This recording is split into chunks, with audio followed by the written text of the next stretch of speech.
Assalamualaikum warahmatullahi wabarakatuh.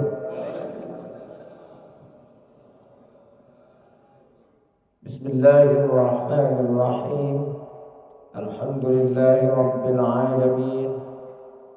Wassalatu wassalamu ala asyrafil anbiya'i wal mursalin, sayyidina wa habibina wa syafi'ina wa maulana Muhammad وعلى آله وصحبه ومن اتبع هداه ووالاه إلى يوم الدين.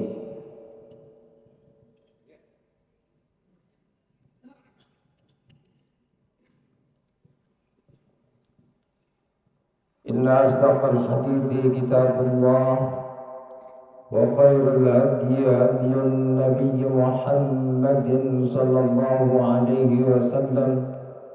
سبحانك لا علم لنا إلا ما علمتنا إنك أنت العليم الحكيم. رب اشرح لي صدري ويسر لي أمري واحلل عقدة من لساني يفقهوا قولي. أما بعد، حضرات العلماء والأساتذة المحترمين, para ulama, para asatidz, guru-guru kita yang saya hormati dan sama-sama kita muliakan, jamaah rahimakumullah. Alhamdulillah, tiada puji, tiada kata yang kita ucapkan pertama kali melainkan panjatkan puja dan puji syukur kita kehadirat Allah Subhanahu wa taala. Betapa nikmat Allah yang begitu banyak dianugerahkan kepada kita, nikmat semangat kita untuk melaksanakan ibadah dan semangat kita untuk talabul ilmi. Semoga Allah Subhanahu wa taala meridai kita semua, amin ya rabbal alamin. Jamaah rahimakumullah, kita akan mengkaji tentang ridha, satu dari 7 hal yang disebutkan oleh Syekh Abdul Qadir Al-Jilani, di mana sebelumnya sudah kita sampaikan atau di dalam bab sebelumnya sudah disampaikan tentang asasut tariqah, dasar dari tariqah yang ditetapkan oleh Syekh Abdul Qadir Al-Jilani ada 7. Yang pertama adalah al-mujahadah, kemudian yang kedua adalah tawakal, yang ketiga adalah husnul khuluq, akhlak yang baik, kemudian syukur, kemudian sabar, ridha, dan as-sidqu atau jujur. Maka kali ini kita akan mengkaji tentang ridha. Ridha juga disebutkan di dalam kitab Risalatul Qushairiyah yang ditulis oleh Al-Qushairi sebagai induk kitab tasawuf, bahwa ridha salah satu maqamat, salah satu tingkatan dari 10 maqamat, dari 10 tingkatan yang mesti dilalui bagi orang-orang yang ingin mencapai ma'rifatullah. Maka kita hendaknya memahami tentang ridha, yang nanti kita akan kaji bagaimana juga Al-Quran menyebutkan tentang ridha. Kemudian ucapan radhiyallahu anhu rahimahullah. Bismillahirrahmanirrahim. Qala al-musannif rahimahullah ta'ala wa nafa'ana bi'ulumihi fid dharain amin. Faslun wa amma ridha radhiyallahu anhu فالأصل فيه قول الله عز وجل radhiyallahu anhum wa radu an. Dasar daripada pembahasan ridha, Allah sebutkan di dalam Al-Quran kalimat radhiyallahu anhum wa radu an sebanyak 4 kali. Yang pertama di dalam surat Al-Maidah ayat 119. Yang kedua surat At-Taubah ayat 100. Yang ketiga surat Al-Mujadilah ayat 22. Dan yang keempat surat Al-Bayyinah ayat 8. Radhiyallahu anhum wa radu an.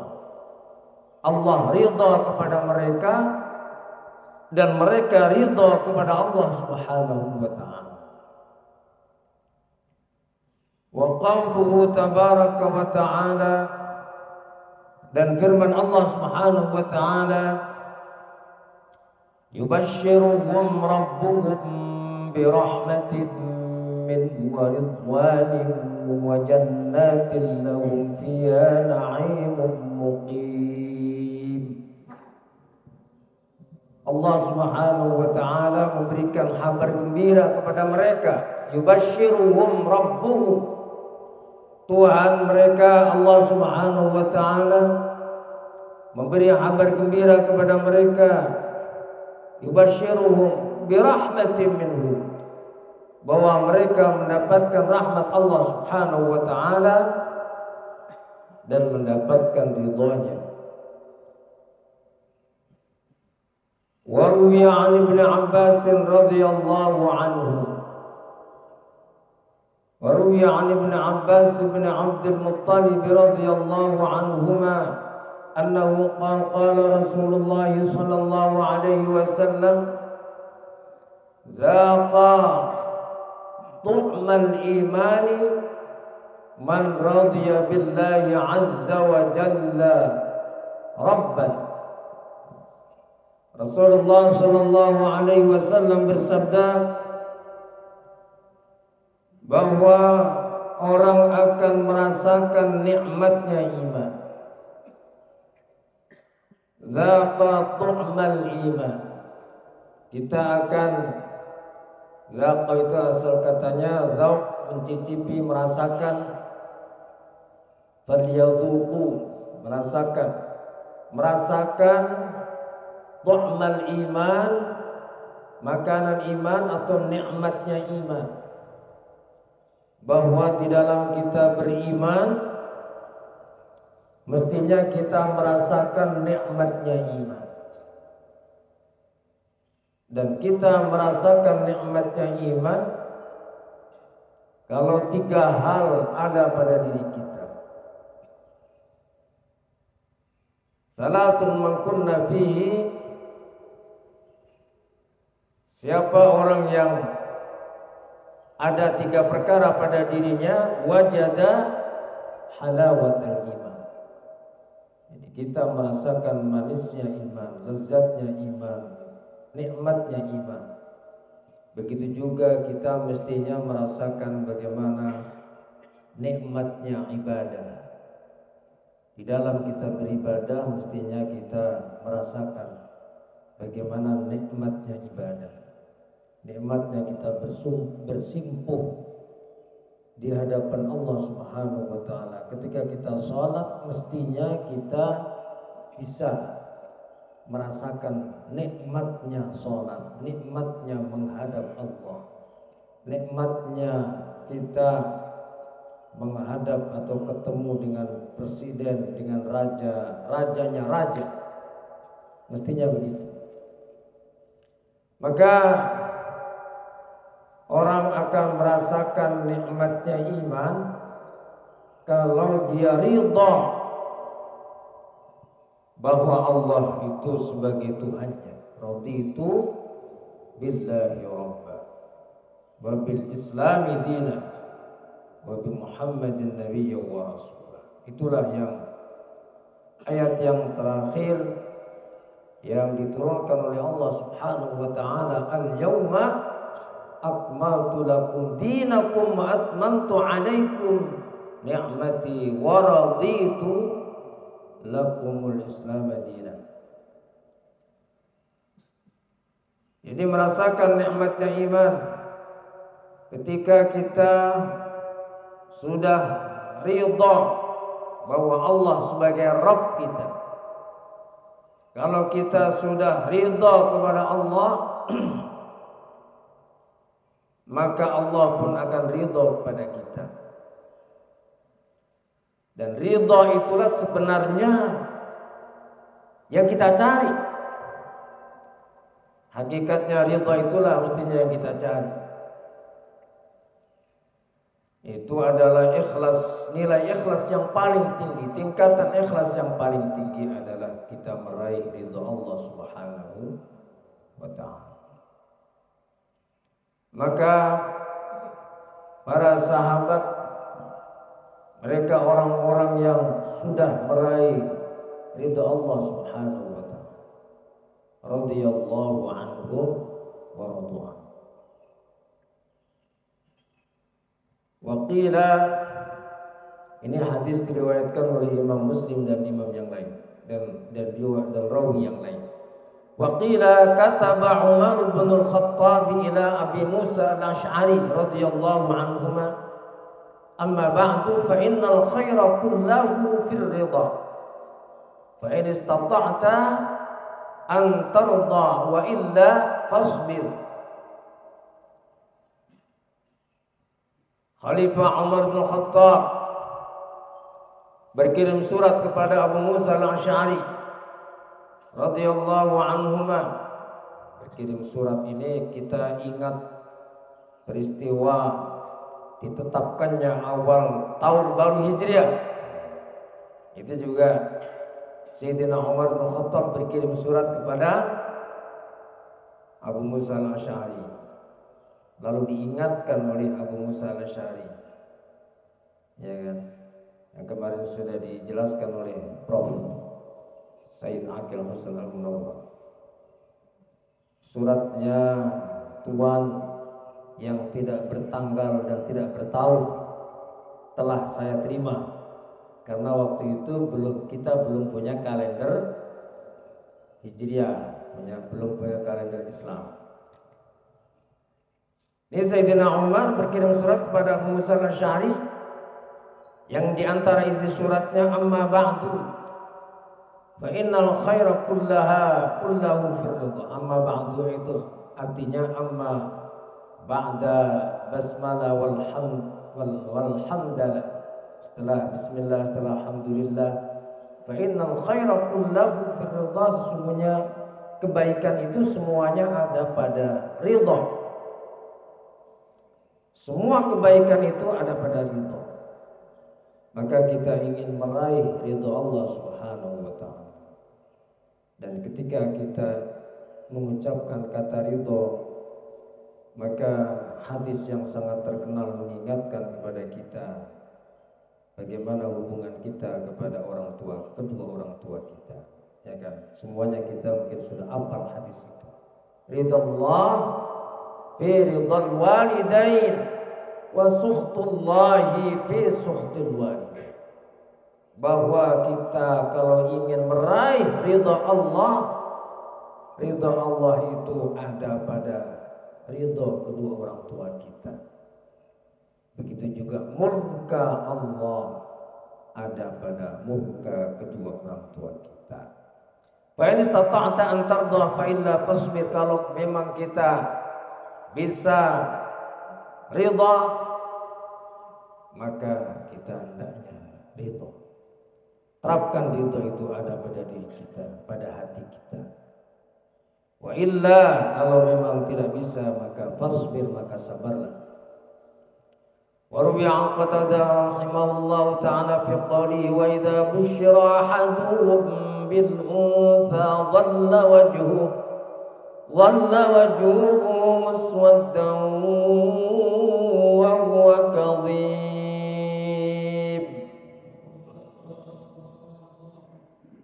Cerita dulu pada zaman pra lahirnya Rasulullah Sallallahu Alaihi Wasallam, kebiasaan orang-orang jahiliyah ketika dikasih tahu lahir anak perempuan maka dia marah, dia susah, dhalla wajhuhu muswaddan, dia sedih karena pada saat itu anak-anak perempuan pada dibunuh, dikubur hidup-hidup. Ada sani'u musyrikil Arab, inilah apa yang diperbuat oleh orang-orang musyrik Arab. Kalau lahir anak putri sedih mereka. Akhbarana Allah Azza wa Jalla bi khabithi sani'ihim. Allah Subhanahu wa taala memberikan kabar kepada kita tentang buruknya perbuatan orang-orang musyrik Arab. Fa ammal mu'minu fa huwa haqiqun, adapun orang mukmin fa huwa haqiqun ay yarda bima qasama Allah taala lahu. Adapun yang namanya orang mukmin mesti dia hakikatnya dia harus ridha terhadap apa yang sudah diberikan oleh Allah Subhanahu wa taala. Wa qada'ullahi 'azza wa jalla khairun min qada'il mar'i li nafsihi. Ketetapan Allah Subhanahu wa taala itu lebih baik daripada ketetapan seseorang terhadap dirinya. Wa ma qada'ullahi laka ya ibna Adam fima taqrahu khairun laka mimma qadallahu 'azza wa jalla laka fima tuhibbu. Dan apa yang ditetapkan oleh Allah Subhanahu wa taala kepadamu wahai ibnu Adam terhadap apa yang kamu tidak suka, maka itu bisa lebih baik bagimu dari apa mimma qadallahu azza wa jalla laka fima tuhibbu, dibandingkan dengan apa yang ditakdirkan oleh Allah kepadamu yang kamu suka. Jadi apa yang kita suka belum tentu baik buat kita. Apa yang kita benci, apa yang kita tidak suka, belum tentu itu tidak baik buat kita. Kutiba alaikumul qitalu fa huwa kurhun lakum wa asa an takrahu syai'an wa huwa khairun lakum wa asa an tuhibbu syai'an wa huwa syarrun lakum. Ini ayat terkait dengan perang. Ditetapkan, diwajibkan kepada kamu perang. Kutiba alaikumul qitalu wa huwa kurhun lakum. Ketika diperintahkan perang, terkadang kita ogah-ogahan tidak mau ikut perang. Padahal apa yang kita ogah, kita tidak mau, itu bisa jadi lebih baik buat kita.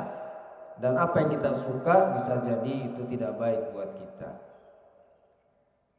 Fattaqillaha warda biqada'i, maka bertakwalah kepada Allah dan ridhalah kita dengan takdir Allah Subhanahu wa taala. Kalau kita tidak ridha, tidak terima dengan takdir Allah, maka kita diusir sama Allah.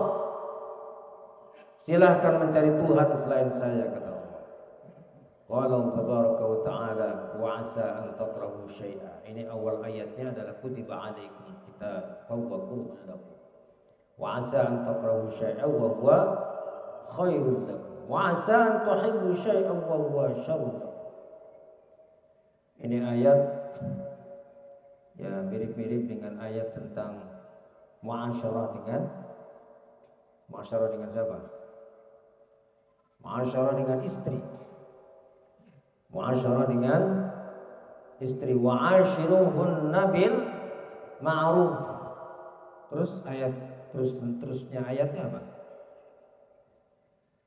Wa'ashiruhunna bil ma'ruf fa in karihtumuhunna fa'asa an takrahu syai'an wa yaj'alallahu fi khairan katsira. Ini muasyarah kepada istri kita. Pergaulilah istri-istrimu dengan baik. Asa fa in karihtumuhunna, kalau kamu tidak suka kepada istrimu, bisa jadi bahwa di dalam ketidaksukaan itu ada kebaikan, gitu ya. Fa'asa antak fa'in karihtumuhunna fa'asa an takrahu syai'a wa yaj'alallahu fi khairin katsir. Kita tidak suka sesuatu, kita tidak suka mungkin sama istri kita, tapi padahal dalam istri kita itu kebaikannya banyak banget. Fihi khairan katsir. Ya'ni ma fi salahu dinikum wa dunyakum. Dalam apa yang kamu tidak suka, di sini disebutkan maka itu baik buat kamu. Baik maksudnya salahu dinikum wa dunyakum. Kebaikan buat agamamu dan buat dunia. Fallahu azza wa jalla tawa 'anil khalqi masalihahum wa kallafahum 'ubudiyatahum min ada'il awamir wa intiha'il manahi. Allah Subhanahu wa taala memang melipat merahasiakan kepada makhluk kemaslahatan wa kallafahum 'ubudiyatahu, dan memerintahkan kepada kita semua, kepada hambanya untuk beribadah kepadanya, melaksanakan perintahnya, menjauhi larangannya. Wat taslimu fil maqduri war ridha bil qada'i, sedangkan menyerahkan taslim, berserah diri fil maqduri terhadap apa yang sudah ditentukan oleh Allah Subhanahu wa taala.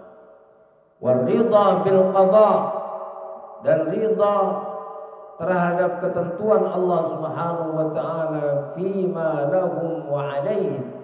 Fima lahum itu dalam sesuatu, lahum kalau kata-kata lahum itu berarti bermanfaat bagi mereka, sesuatu yang dirasakan enak.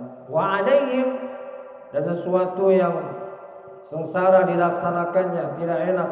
Wa alaihim fil jumlah, secara global.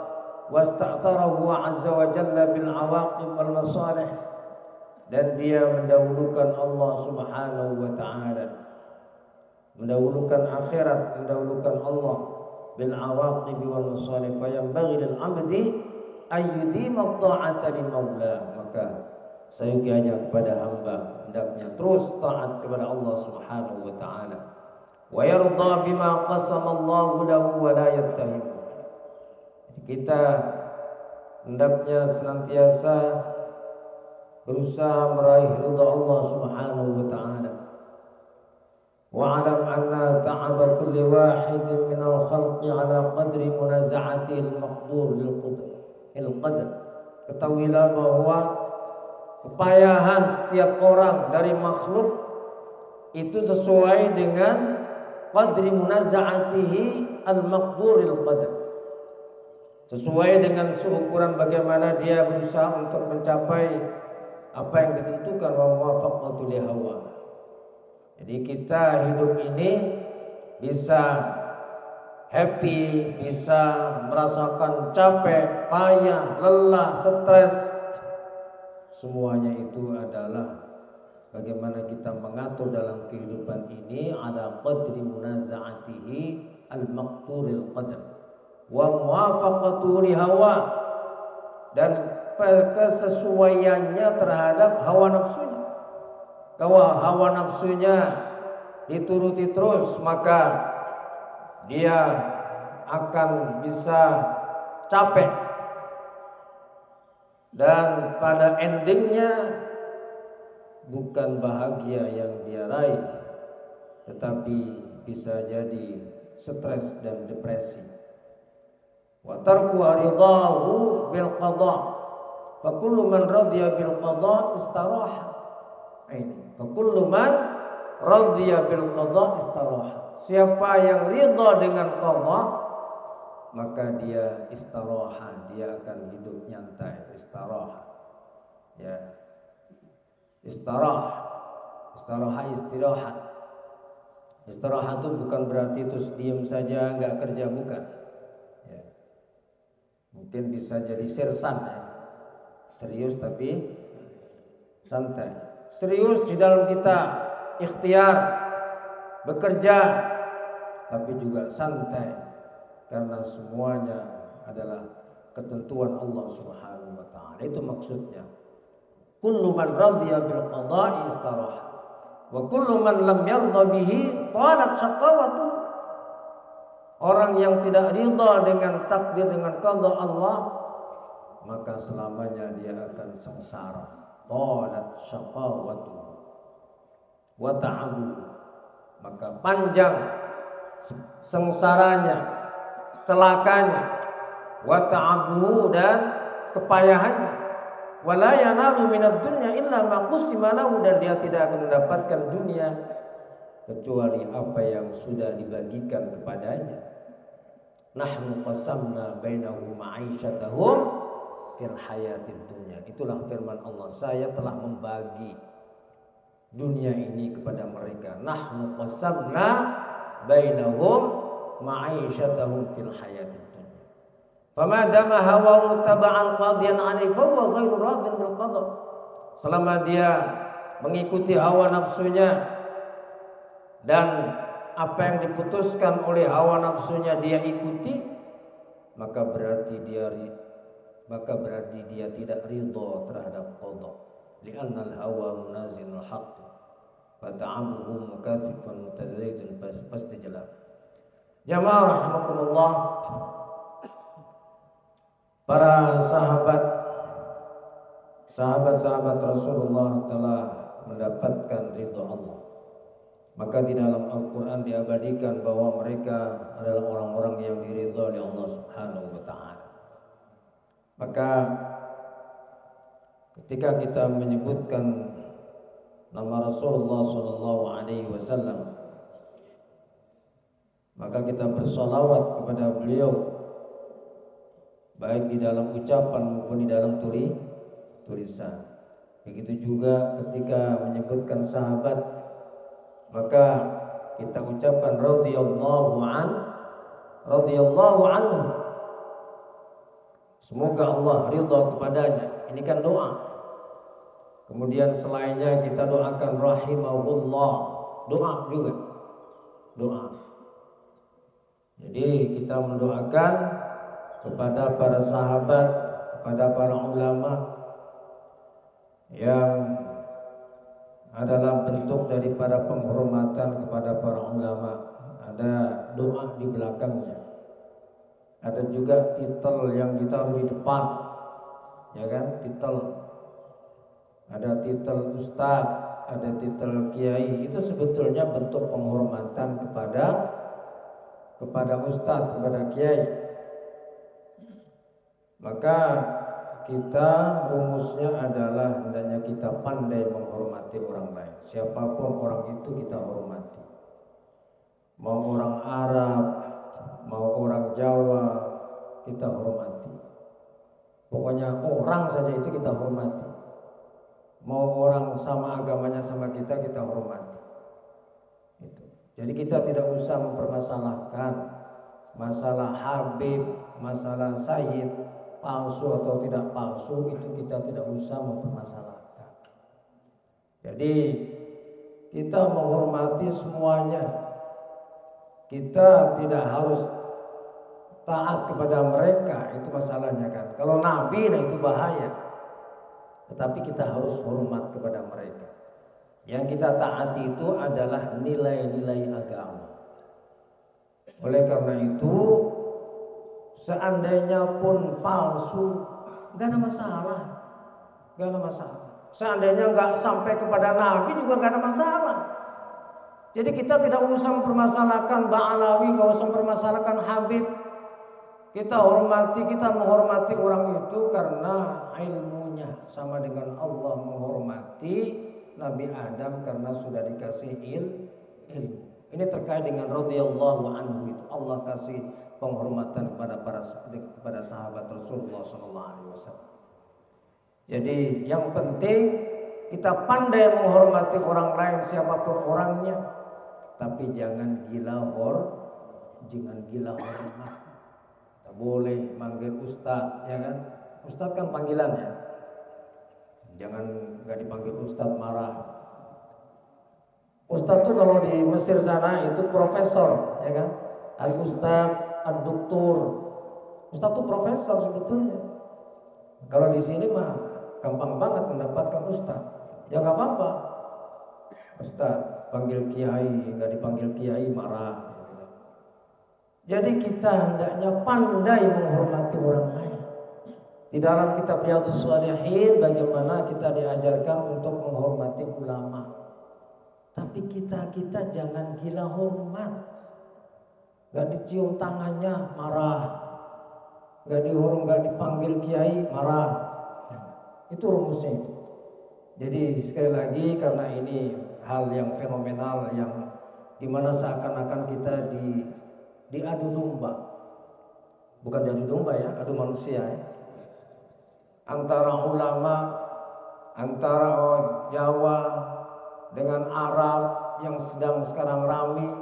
Saya juga prihatin kenapa kawan-kawan kita pada ikutan begitu. Masya Allah, ini sangat prihatin. Jadi kita mestinya menghormati mereka. Apalagi mereka orang muslim yang punya ilmu. Orang bukan Islam aja kita hormati, betul nggak? Oleh karena itu mudah-mudahan ini jangan sampai kebablasan. Yang penting kita menghormati orang lain itu jangan al-ghulu, jangan juga kebablasan. Kalau kebablasan namanya kultus, nggak boleh kita mengkultuskan. Ada Habib, ya kita hormati, tapi jangan terlalu menghormatinya. Itu namanya la taghlu fi dinikum. Saya kira ini mudah-mudahan sudah clear bagi kita semua ya.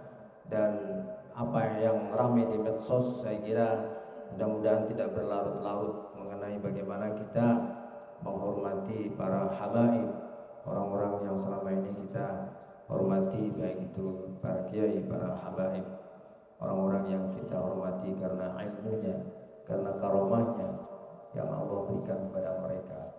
Itulah yang dapat kita kaji pada pagi hari ini, mudah-mudahan bermanfaat bagi kita semua. Adanallahu wa iyyakum ajma'in wal afa minkum. Wassalamualaikum warahmatullahi wabarakatuh.